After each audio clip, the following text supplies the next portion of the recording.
You are known for the Birkin of bodies. When they say Neinstein, they think Birkin Body. I didn't come up with that term. The New York Post wrote an article that said we do the Birkin Body. That's what sticks. Our sphincters get tight. Someone calls you and says you're in the post, but luckily that day was a good day. The most common misconception about plastic surgery is that it's gonna make you a happy person. If there's a problem in your job, in your marriage, plastic surgery is not gonna fix it. Where does diet and nutrition come into all of this? Listen, there's no diet, there's no exercise. You can never eat again to a plank for a year. It's not gonna go anywhere. There's no toys. It's all nonsense at the derm office. None of that's gonna do anything. The average plastic surgeon takes like 90 minutes to do a tummy tuck. It takes me 5 hours, making sure they have a beautiful natural belly button. So they just say she looks great, not that she had a great tummy tuck or great plastic surgery. Because that's the dead giveaway. We came out of the pandemic, I was like, everyone's gonna be fat. And then everyone was thin. And I was like, wait a second, something's new here. Before Ozempic, maybe once a year, I would do a tummy tuck on someone who didn't have kids. I do it once a week. Wow. Favorite skincare product that you personally use? A Vino for kids. What? I am the guy. Men are so lucky. I don't need anything else. Welcome. Thanks for having me. Actually excited to be here. Like, it's nice to see you in person. I was know. so worried I was going to be doing this virtually, but No. this is so much better. I have a rule. I don't do any virtual anymore. I like that because rule. I just feel like you get a completely different conversation when you're sitting face to face with somebody. The energy, the rapport, all of that, the quality is Sure. better. Well, as a surgeon, we work from work, so Yeah. it's not really a work from home kind of job. Exactly. Yeah. Hopefully not. Okay. So I like to start my episodes now with like a little bit of lightning round. Okay. So let's start there. I feel like I know the answer to this one because of your social media, but what's the first thing you do when you wake up? Me? Yeah. Read. I turn the audiobook on immediately. It's like me turning my brain on. And I think like the body follows the brain, and it's kind of like a top-down thing. I get up and I start reading, and it's an audio thing, and it really gets me rolling. And now I wake up about 4, and no alarm. I just pop up, and I always have a book going. And as I'm getting ready to go to the gym, it's audiobook time, and just get me thinking and get that machinery working. What are you reading? Right now. So one of the things I'm doing recently is I'm going back. There's so many books. People who read a lot, you read all these books, but then there are certain books that just have more meaning. And I find when you go back, like a few years later, it has even more meaning because you're different. The book stays the same, the lessons stay the same, yet the book is different. And right now I'm reading Ego is the Enemy from Ryan Holiday. Yeah. Friend of the pod. Friend of the pod. And I just got his new book, the new one coming out, signed by him, and a more fatty medallion. But I've read that book probably 3 times at 3 different stages in my life, and each time it has, different meaning. So, that's one of the books. I actually just gave it away to someone. We had a visiting surgeon today, and she asked me for a book from my bookshelf, and I gave her. I signed it. Sorry, Ryan. The other Ryan signed it. And I gave her a copy of Ego is the Enemy. And I said, this is the kind of book that will help guide you, not just in your professional career, but in your life. Mm-hmm. Yeah, I think everybody should read that book. Your ego is not your amigo, as we say. That's a good one. Favorite skincare product that you personally use? A Vino for kids. What? Okay. I am the Men guy. Men are so lucky. Can I just say? I wash my body with the shampoo that like my wife has. And I swear, like I have a 5-year-old and a 3-year-old, and like the Aveeno hypoallergenic kids moisturizer is just like head to toe. Like it is, I don't need anything else. Like, I don't know. It's like wash your body with shampoo and then Aveeno for kids, and you're Gucci in my books. We were in San Tropez. Shows how much I know about skincare. I am a real surgeon. I am a pure cutter. But men are so lucky. So we were in San Tropez a couple months ago, and I was showering after my boyfriend, and I'm like, there's only like one thing in here. It's like a body wash, shampoo hybrid. And I'm like, and I know that he washed his face with that too. Yeah. And he has beautiful glowing skin, so much collagen, elasticity. Like, it's not fair. Meanwhile, I have 11 products just to keep things like semi okay. No, keep it simple. Okay. What is the most common misconception about plastic surgery? I think the most common misconception about plastic surgery is that it's going to make you a happy person. I think people who are happy become happier, but people who are unhappy for something else in their life are not going to find happiness through plastic surgery. I might argue. I'm sure this is circumstantial, but if they're unhappy, it might make them unhappier, because at least there's a little bit of hope that maybe this is going to move the needle a little bit. And then when it doesn't, you realize what I mean is if there's a problem in your job, in your marriage, it's not going to fix it. Plastic surgery is not going to fix it. Yeah. And that's something you get better at screening. And you're actually doing someone a service, not, it's not a negative when you say, hey, I don't think this is right for you right now. Mm-hmm. How much screening do you have to do now? Well, at the consultation, both parties, I'm kind of a one-trick pony. When people come to me, they, all I do is mommy makeovers. That's what they're there for. But we're both kind of interviewing each other because we're entering, it's like a marriage. So both parties really want to be committed to this, and you're getting to know each other. So, we're each looking for red flags, me and the patient.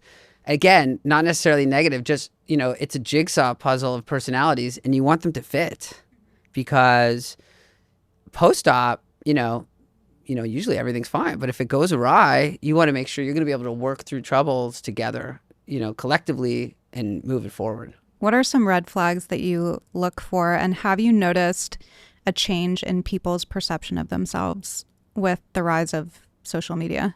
So I actually am lucky, and I think because we share a lot of who I am and what we do, I get a lot of people that kind of fall into, the avatar of who I want to treat. I really get moms who are, frustrated. They take great care of themselves, but the extra skin, the loose skin, the stretched muscles, plus or minus weight loss, plus or minus menopause, are just interfering with them enjoying their life.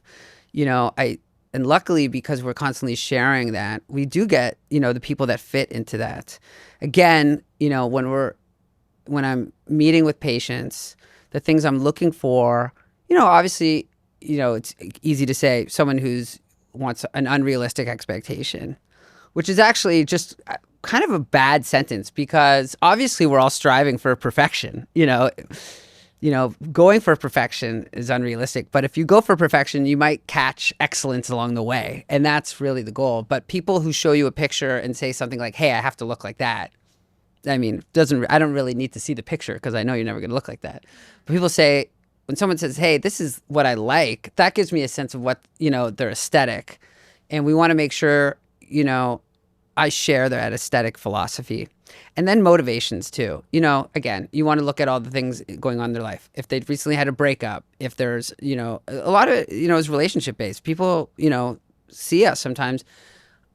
Me and my boyfriend aren't getting along. Me and my husband aren't getting along. My marriage, this, and I'm trying to say plastic surgery is not going to be the solution to that. But when I'm meeting with a patient, I'm really looking for a match in personalities, shared values, aesthetic philosophy, someone I want to spend time with. I think social media has relatively all been positive, and you're going to get the energy back that you put out. So, it's just me and my phone being authentic. So I kind of get more authentic people. It's not produced. It's not edited. So we're not getting a contrived version of me. This is me running around seeing patients doing my thing. So, if you like it, come on down. If you don't. That's something that I think a lot of people probably appreciate about you. And there's so many doctors on social media. And this is something that I talk to with everybody who comes on my show. It's like, how does the layman who doesn't know anything about anything and doesn't have access to whatever referral network. Exactly. How do they make a decision? Because there are a lot of people on social media, and I was talking to my previous guest about this as well, where it's like, oh, they look amazing. Before and afters are great. Okay, they have a few 100,000 followers. And then I find out like, oh, they're not even like a board certified plastic surgeon. I think authenticity in this world is something we're all searching for and we all connect with. Like we gravitate towards like, whenever I meet patients, they're always like, oh, you're exactly like you are on your social. I'm like, it would be really hard to fake it like every day. Yeah. It's like, this is just me like at 4 a.m. Like I can't really, there's no production team not there. An actor. It's just me trying to be quiet so I don't wake my wife and kids up. Like that's why I'm speaking quietly in the morning. And what's really been great, and I think this is more this year, patients by the way, full pay patients are now openly sharing their journey. There's no collaboration. There's no being paid. These are people who pay full price, and they're just like, hey, a lot of them, the story they tell me is, I learned a lot from another woman who shared her journey, and I want to pay it forward because this is something I've thought about for 5 or 6 years.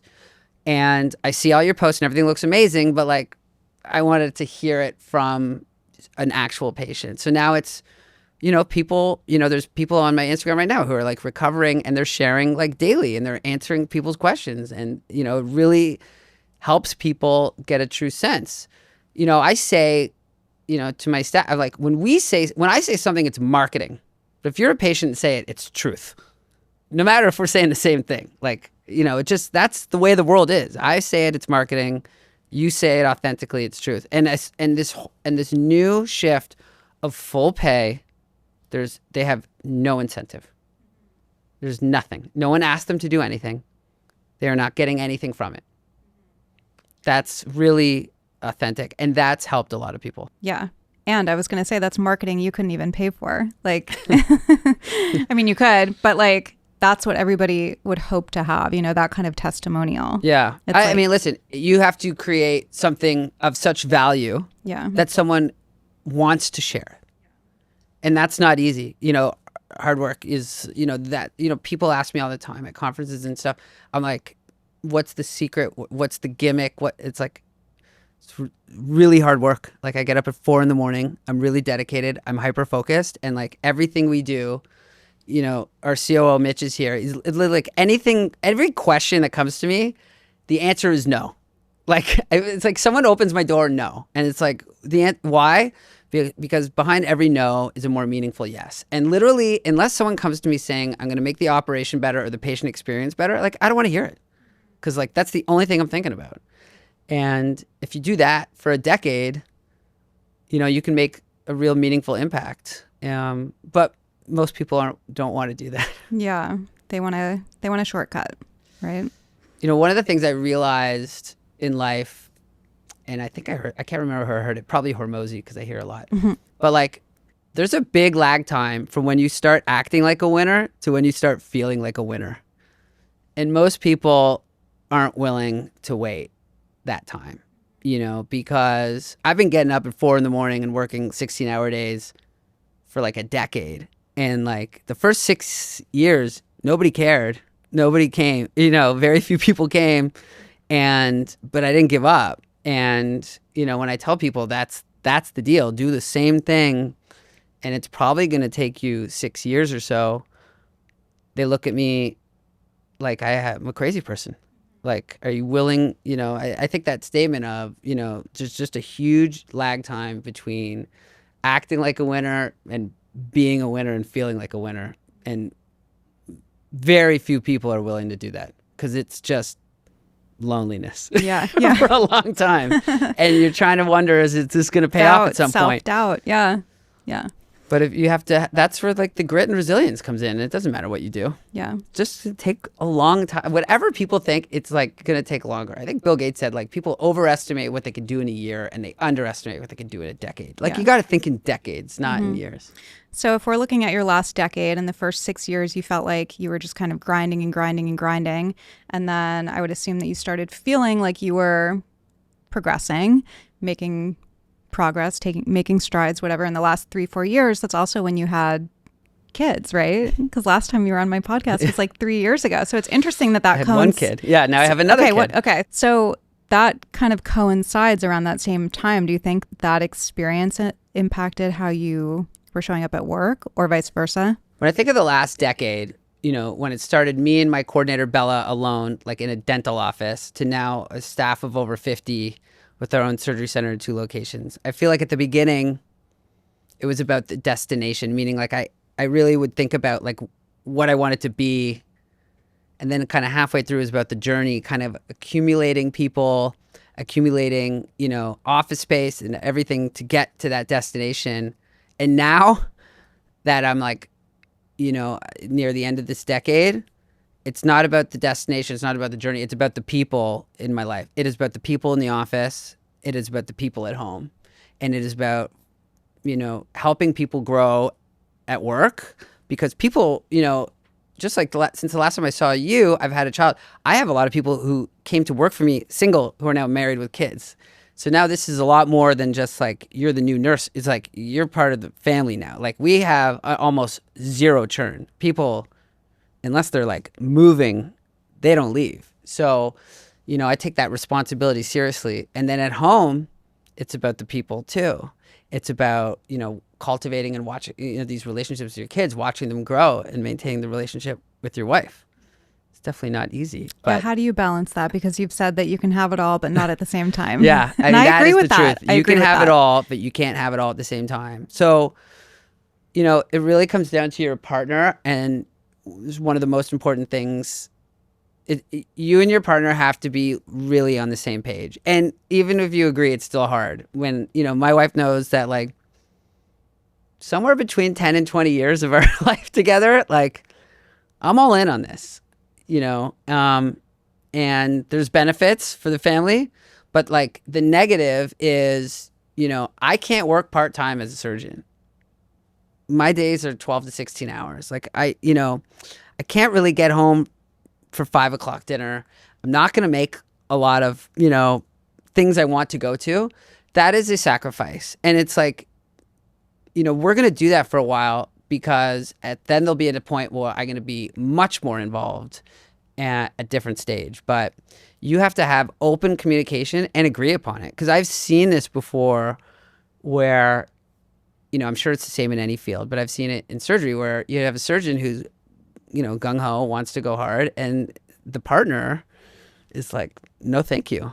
And then you have a real problem, which way are you going to go? You're going to be disappointed either way. So the foundation is, agreeing on timelines, and, partner's got to let you go, like let you do your thing. If you want, like pursuing excellence is just pain. Yeah. Yeah. Like it's just, there's no way around it. And if anyone tells you that they're going to work this hard and everything's rosy, it's nonsense. Yeah. But is that something that you guys established from the beginning? Yeah. I mean, when did you and Lauren first meet? Were you in med school? Was it before or after? It was at the end of my training. Okay. And so she knew early where I wanted to go and what I was willing to do to get there. And it probably, if, she chose me over that, because it's not her ideal choice. She'd love for me to be more at home with her and the kids. But that at this stage, that's not happening. Mm-hmm. Okay.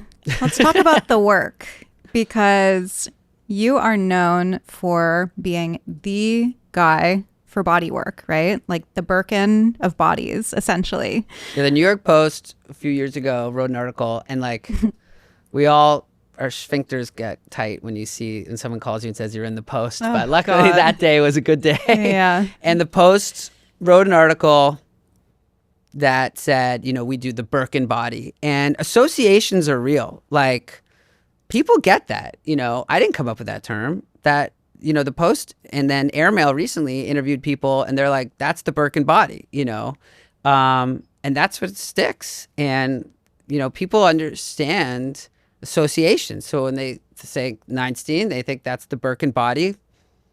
That's what these moms want, they get it. It's just like, they don't really know what a tummy tuck is. They don't really know what a mommy makeover is, but you know what they want?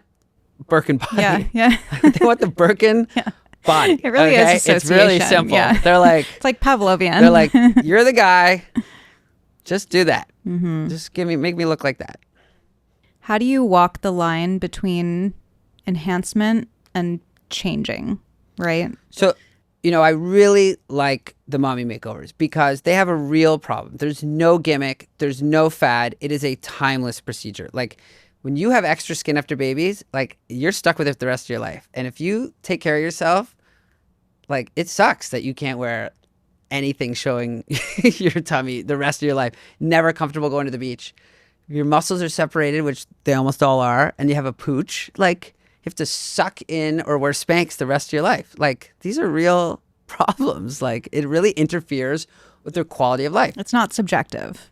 No. And there's no like, hey, what's new? It's like nothing's new. People have been having kids for a long time, and this is the consequence of it. And now there's a solution. So you don't have to hide your body after 34 for the rest of your life. And it works. And my job is to fix all the things from pregnancy, weight loss, and menopause and make it look like 6 months later I was never there. You know, that's what I do. And I am dealing with extra skin, separated muscles, and stuck on fat. And I am taking it all apart and putting it back together and blending it and making sure there's harmony. And that's all I do. You know, the average plastic surgeon in America probably takes like 90 minutes to do a tummy tuck. It takes me 5 hours. And trust me, I'm not a slow surgeon. I'm just doing a lot more because when you do this all day, every day, I just really understand what people truly want. And what people want in 2025, what moms want, is not what they wanted in 1992 when like the traditional tummy tuck was really, you know. What's the difference? Listen, and again, there's a lot of amazing surgeons who do, you know, great work. But we see, you know, when I see revisions, which are half my cases, they're not from Tijuana. They're from Park Avenue, Beverly Hills. And they're like, I had a tummy tuck. And the guys, they said there's nothing wrong with it. I'm like, I know there's nothing wrong with it, but like, let me show you what we're doing now. You know, a traditional tummy tuck is it's basically just treats the front of your body. And the other thing is the muscle repairs was traditionally up and down, remove skin in the front of your body. What we know now, when people have babies, they're like this and they're like this, okay? Which means you got to repair the muscle up and down and left and right. The other thing we know now is women also care about the sides of their body and the back of their body, not just their butt, but their back. So if they're loosey-goosey in the front and they're loosey-goosey on the side, you should treat all that. Because like they don't care if you have 4 more inches of scar, but the result is 1,000 times more dynamic. And, you know, we do buttock reshaping on almost everyone now, where I'm lifting the outer thigh to smooth the cellulite. I lift the butt. I reshape it. You know, a lot of them are longer and deflated. We shorten it and plump it up. But like, you know, they also want the Pilates instructor butt, not, you know, it's better, not bigger. So now we're doing, you know, we do extended tucks, circumferential tucks, buttock reshaping, thigh lifting, multi-vector muscle repairs on everyone. And at the same time, making sure they have a beautiful natural belly button. So when someone sees you at the pool, they just say, she looks great. Not that she had a great tummy tuck or great plastic surgery, just that she looks great. Because that's the dead giveaway, right? The belly button. Yeah. Yeah.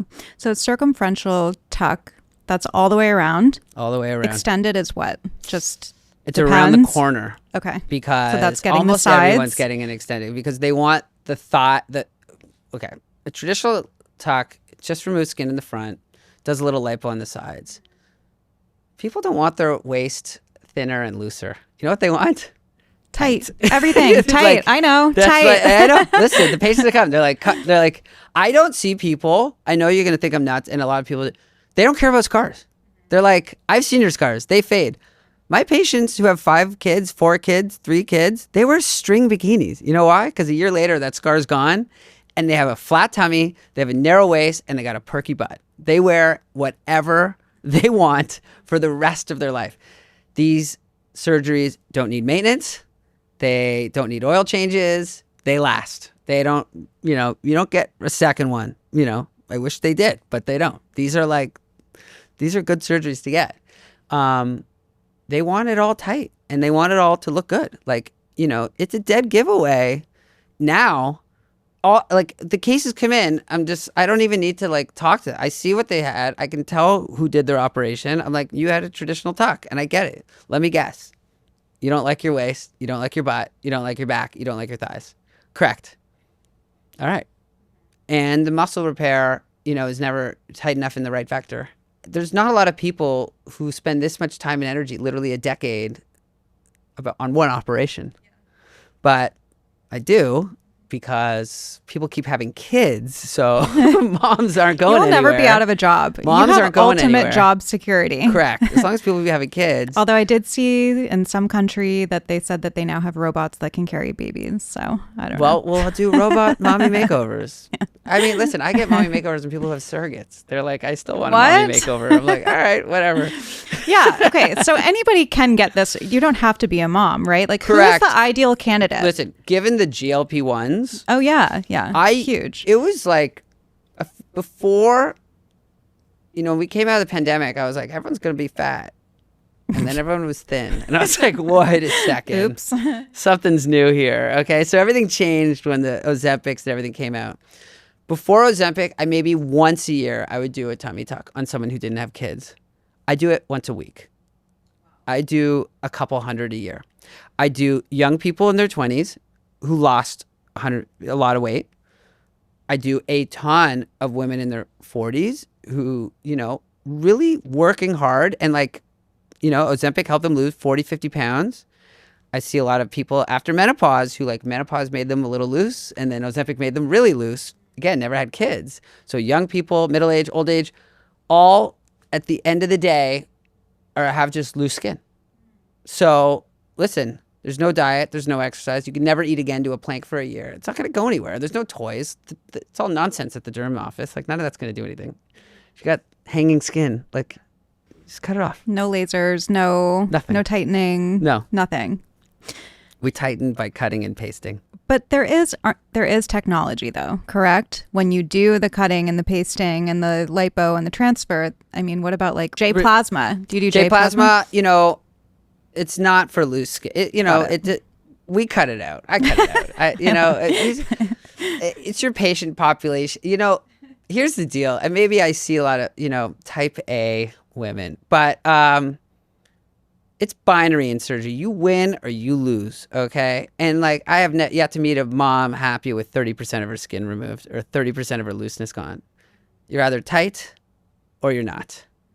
And, that's why I don't do minis. I don't do anything mini.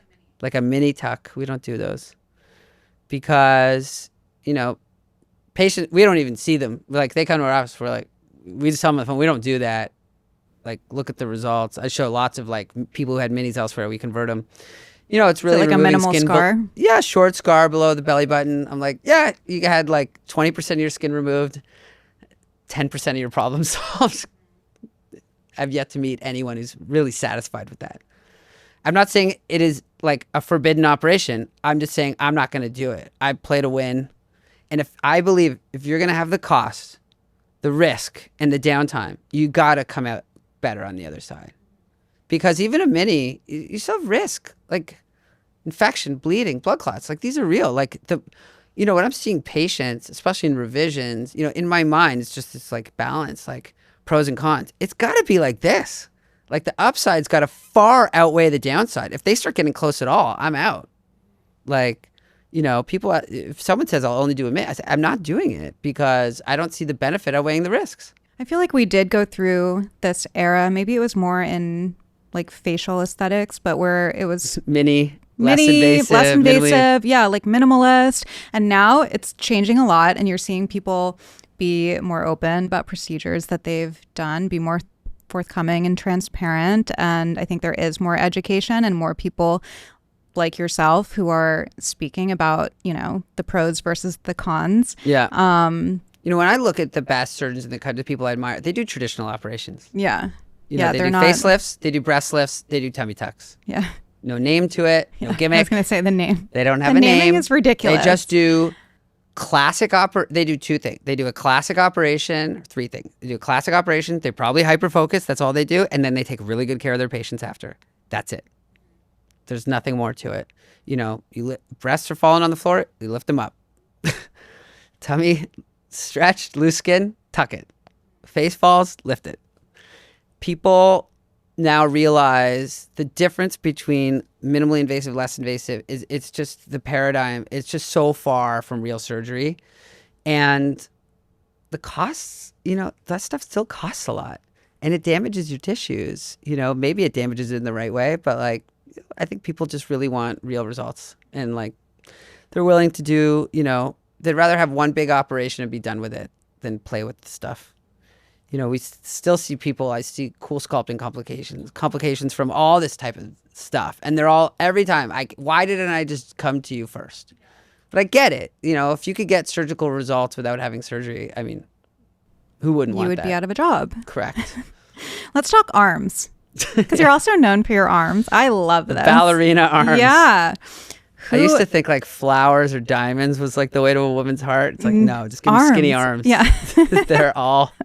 They will love you forever. I said something to my boyfriend about it the other day, and because I was telling him that you were coming on, and I said he does the best arms. I really want to get arm lipo with him.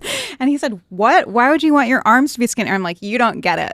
It's a female thing for sure. I mean, you get it as well, but what is it with women and their arms? Funny thing is, you know, I hear a lot of like, you know, the husband, and I'm one of them too, because like my wife will say she wants something. I'm like, you don't need that. I'm like I'm like supposed to be on the other side. Yeah.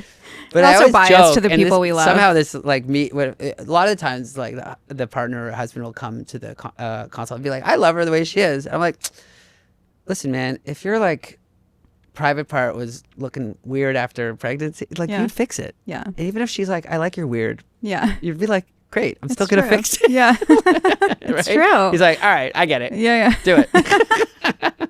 Do they get on board with the arms though? Because I feel like listen, they're on board. If they're like, listen, I love her the way she is. Yeah. But if this is gonna make her happy, let's do it. Mm-hmm. Because she's trying all this stuff in the gym and she's miserable. You know, we went to St. Bart's last week and she couldn't. You know, wouldn't go to the beach. Like, it's ridiculous. Yeah. Okay, so let's talk about ballerina arms, because I get so many questions from people on Instagram. More than anything, I feel like. Yeah, we do a lot. I do them about two arms. ways. If I'm just doing arms, I like to do them under local, because I can like really twist and turn the person. And, you know, I make a bunch of little pokes in the armpit and then kind of hidden in the elbow. And the real key, you know, when you're sculpting arms is to go all the way around. You know, traditionally they just did the bottom of the arm, but like you really got to get, especially where that deltoid meets that tricep, there's like I don't care who you are, there's a chunk of fat there. Where? Here? On the other side, the back here. Oh, what is this? This drives me nuts. That is your deltoid. I know. What can I do about my deltoid? That is an essential muscle for movement of your upper extremity. Okay. But, you know, what's nice about these procedures are you can make arms go from big to small, and you can make small to tight.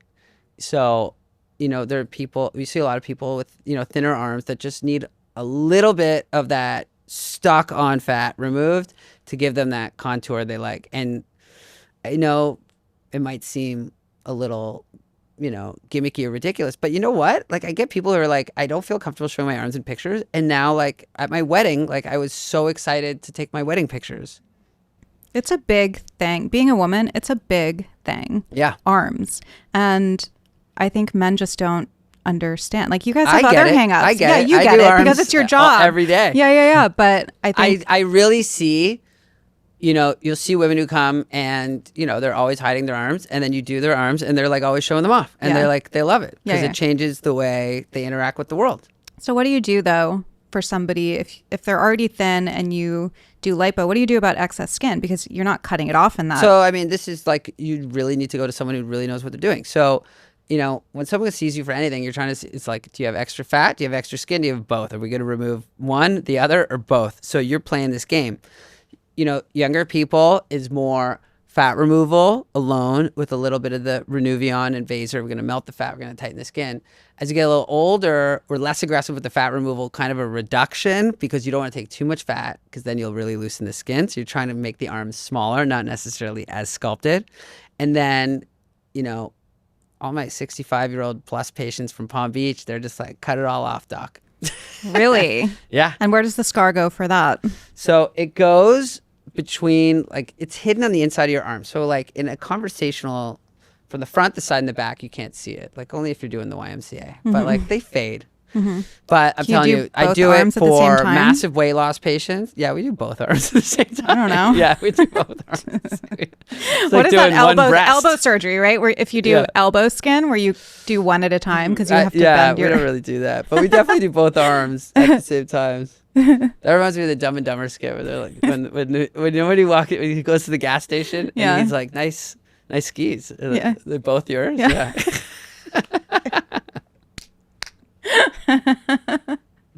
That's gonna Great be movie. That's gonna be the clip for this podcast. Yeah. That question reminded me of the Dumb and Dumber scene when he. Oh my god! That's what happens. I don't even know if for me at the age group 7:15. watches. Yeah, Dumb and Dumber. If you haven't seen it, go see it. It's a great movie. You kids. Great movie for the kids. Yeah. Okay, you were saying, cut it all off. Yeah, Goes inside the your older arm. patients, they don't care. They don't care. Yeah. You know, when I look at my patient group, all their kind of vibe is the same. You know, A-type, they're into family, they want the best out of life, but they kind of fall into this like 35 plus or minus a few years, 55. It's like they just had their kids and they're like, let's get this done now. Well, I don't want to wait. And then there's like those who are, I'm really busy. And then they kind of fall in that 55 plus category. And the first thing they say, literally when I see them the morning after surgery, is, why did I wait so long? Like I missed 20 years of like walking out of my house with low leggings and a sports bra and wearing bikinis. Or just, you know, I see a lot of corporate women too, who it's not about bikinis. And what I really like, they tell me like when they're at work, they think about work. They're not thinking about their body or what someone is thinking about their body. Like they're engaged. They're really dialed in. I hear that a lot from moms. In the corporate world, they say when they're at work and they're speaking, they're really focused. And before they would think a lot about how they look. And then I also hear moms just like, I don't think about how I look or what, you know, I don't spend an hour in my closet in the morning and like there's no pile of clothes on the ground trying everything on to see how I'm going to negotiate my body today. They just grab whatever they want, put it on and walk out the door. Very empowering. I think people don't realize that. I mean, there's a lot of people who want to just be naysayers and say that any kind of plastic surgery is just vanity and blah, blah, blah. But like it really is so transformative and so empowering. You know, people ask me why I don't do face. I'm like, body is ice cream. It's bubble gum. You know, like you can do a perfect facelift. Someone may not like their face. Like nobody comes back. The flat tummy, narrow waist, perky bum. Everyone's happy. Yeah. Like, it's like, okay. Nobody's like, yeah, I don't like my awesome body. Like that's not a thing. Yeah. Like there's also like, you know, I don't do noses or anything. Like 'cause there's a lot of discussion about what are we going to look. It's like, I know you want a flat tummy. Like I get it. Right. It's very like, straightforward. Right. Correct. Yeah. Yeah. I also there's feel not like much to talk about. It's like hot bod, right? Yeah. Say got less. it. Okay. Like, bye. Come in. Yeah. I got you. Yeah. Like here's the 10,000 before and afters. You want to look like them, right? Yeah. Got exactly. you. Let's do this. I also feel like as a patient, and this isn't, you know, to detract from any surgeon who does both, but I feel like if I'm going to somebody for my body, I want them to only do body. If I go to someone for my face, I want them to only do face. I want them to be so obsessive about the thing that they do that that's all that they think about when they come to work versus like, oh, I'm doing like a facelift at 10 and boobs at 12. Let me tell you about like the tummy tuck belly button. People always ask me what I do. I'm like, I have 1,000 different moves because I see 10,000 different bodies. I have amassed a huge toolbox. Like, and I just am able to get the right tool for that patient. And if I literally didn't do that every single day of my life, you can't amass the tools. And there's so many. If there's, say, 100 moves in a tummy tuck, I don't know, 20 or 30 of them are going to be like, I know nobody else is doing that move. Like, because there's no way they've seen that before. And they don't know how to predict what the move is going to do in the long run. But because I've seen it, I know. And I just know what to do to get the patient where they want to go. And that empowers me. Like, I like being great, but also never feeling like I know everything. Like I'm always evolving, always changing. Like I never, like, you know, as soon as you think you know everything, that's the precise moment of your downfall. That's it. Game over. So I know that a lot of the patients that come to you have tried everything with their diet and exercise, and oftentimes they lead really healthy lifestyles and it doesn't move the needle. When you have excess skin, you have excess skin. But how much does that affect the result and the result moving forward? I mean, where does diet and nutrition come into all of this? Listen, the better you are, I mean, the better diet you take care of yourself. Yeah, the better you take care of yourself, the better. Listen, I'm going to do like everything I can in the operating room. We want people to be as optimized as they can before. But like when I do my thing and then you have like a runway of taking care of yourself, and it doesn't mean you have to be an Olympiad. Like go to Pilates 3 times a week, like eat healthy, like I don't know, 17 meals a week, like cheat 4 meals a week, whatever. You'll look better. I promise you, you'll look better than you've ever looked. I mean, not like kind of like you see these women, like they have 4 or 5 kids and they're like, you've never seen people with better bodies because we've taken away all the restrictions. They take good care of themselves. But I also see people who need what I do to kickstart. Like they're so frustrated, you know, that they've gone to the gym. They can't feel their core. They don't see any results, you know, that they're just stuck and miserable. So I do my thing. And then all of a sudden, then it clicks. Like you can actually go to the gym and you see the results. So not everyone comes in like super thin, super fit. A lot of people need what I do to as an inflection point in their life. Yeah, and I'm sure it motivates them a lot. Nothing is more motivating than change. Yeah. Like they made a big investment. They're going to protect it. Yeah. You would hope so. Yeah. What trends do you see coming in your industry? You know, Anything exciting coming? So exciting always scares me because it's dramatically different. Yeah. So what I see, and I'm going to say, this is what we grow reflecting what patients want. And I think you're going to see more hospitality. Like we focus on the experience. Like, you know, most times you have surgery with a surgeon and then you're sent home and you that's it. Our patients are, you know, stay at the Plaza or one of our partner hotels. The room's all done up. We have a partnership. The surgeon visits you every day. You have a nurse practitioner who's like dedicated to you on a text chain. You have private nursing, flowers brought to the rooms, massages in the rooms, private chef. We're creating a whole experience.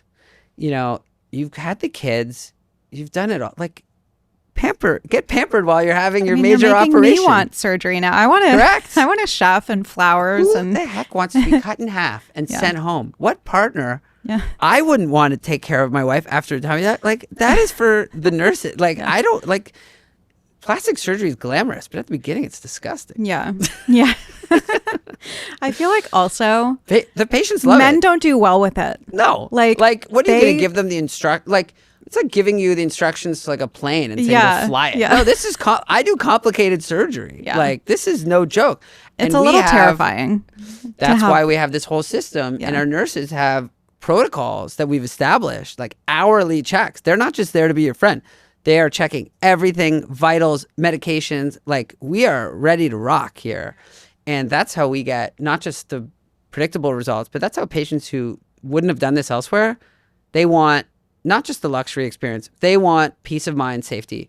And the partners are usually at work or taking care of the kid. Like, I'm not taking a week off. My wife has surgery. Like, no chance. I don't want to take a minute off. Like, someone else deal with that. I'll pick her up in a week. I wouldn't want my boyfriend taking care of me either. Correct. I don't want him dealing with that. And we are continuously like, how do we keep improving the experience? What do people want? And I really think that will permeate out into more surgeons, you know, but it's a big deal. I have over 50 staff. We have 30 aftercare nurses. These relationships with hotels and all these vendors are stuff. These are living, breathing relationships. It's dynamic. I mean, this is a lot of work. If your doctor has like 2 people in the office, there's not much they can do. You need 50 to deliver the care and experience that people are looking for now. Everything people want now is experiential. Like, I'm not going to a restaurant anymore unless there's like a reason to go. Like if I can order it at home, like, you better give me a good reason to go out for it. Same thing with travel. Like, I kind of like my apartment. It's like, give me a reason to go somewhere. It better be really exciting. So I think it's the same. And that's why, you know, last week we did someone from Hong Kong. We did someone from Australia. We did someone from London, someone from Paris, Dallas. You know, a third of my patients are from Miami. All the New Yorkers, they want, you know, surgery in New York. But, you know, they're willing to travel for surgery, especially when there's an experience.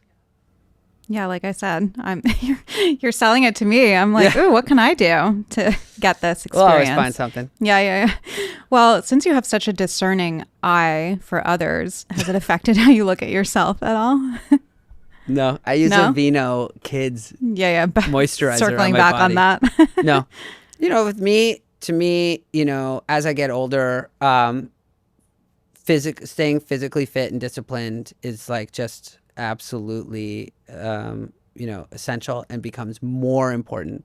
You know, I work out way more now than I did a few years ago. Like, you know, you got to be like rigorous with the body, you know, so it doesn't like disappoint the mind. Like, if you want to do what we do, patients also like, they want their surgeon to look like this guy can get through this operation. Like, you know, true. Like it's not like you got to be a bodybuilder, but they're like, they want to, you know, they know that if you're getting up at 4 a.m, you're going to bed early. They know if you're working out every day, like you can handle this. You're also disciplined. And if you're like a very disciplined person, it's unlikely that you're like a putz in the operating room. Like you're probably like, I don't know anyone who's like disciplined at everything except for their job, you know, like, you know, so that carries through and that gives patients a lot of confidence. They want to see someone dialed in.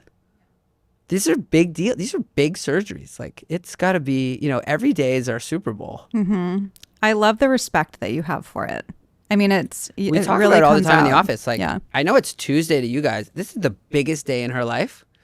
This is the biggest day in her husband's life, her kid's life. Like, game on. Like, everyone, and that starts from the top and goes down. Like, if you have a laissez-faire attitude from the leader, like me, like you'll have that throughout. If they see my team, like everyone's up early in the gym. They're like, I don't want to be left out.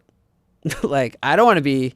You know, I'm up early, I'm reading, I'm dialed in. Like anyone who doesn't match that, I mean, they're gone. Very inspiring. You're inspiring me to be better too. I just think surgery is one of those jobs. It's like a pilot. Like you got to be on every day. Yeah. And it's not for everybody. It's physical and mental. Like you got to be sharp. But I like the intensity. People who like me, like they want to show up every day and it be really important. Like I like every day of my life is really important. High stakes. Yeah. Yeah. I get that. I think more it's like important, not like high stakes like we're gambling, but like I like the intensity. Like I like being at work. Like you can't kind of not like operating. Like you're all in or out. I don't, you know, people I'm sure there are people who kind of like it, but you know. What's your favorite surgery of the my surgeries that you do? Yeah. Tummy tuck? The mommy, yeah. It's just so satisfying, gratifying. Like, you know, you win every time. Like, you're like, this woman's going to be happy the rest of her life. Like, she has a flat tummy, narrow waist, perky bum. Like, it's ballerina arms, maybe. Ballerina arms. Cherry on top. Birkin body, you know. It works. Yeah. And we never stop getting better. You know, this year, my operations are different than last year. Never stops. You know, I have my network of surgeons around the world that are, like, similar-minded, and we just never stop trying to push the envelope safely. But like, and it all reflects what patients are asking for. You know, people 5 years ago didn't ask, you know, 50-year-old women didn't ask about their butt 5 years ago. Now every single one is like, Pilates instructor butt. Say less. Yeah. So we have to like figure out those operations if it's possible and then make them predictable and safe. And then adjust the whole experience, recovery, aftercare around that. So that's why there's so many moving parts. Amazing. Well, where can everybody find you? Where can Above they Burger follow Goodman you? uptown here in New York, but online at Dr. Neinstein on Instagram. I'll be there up early, running around, doing my thing, checking on my patients and making moms, you know, we obviously make them look great, but really we give them confidence to live. They're just so happy for the rest, you know, they just engage with the world on their terms. Yeah, I love that. Thank you. You're welcome. Thanks for having me. Of course.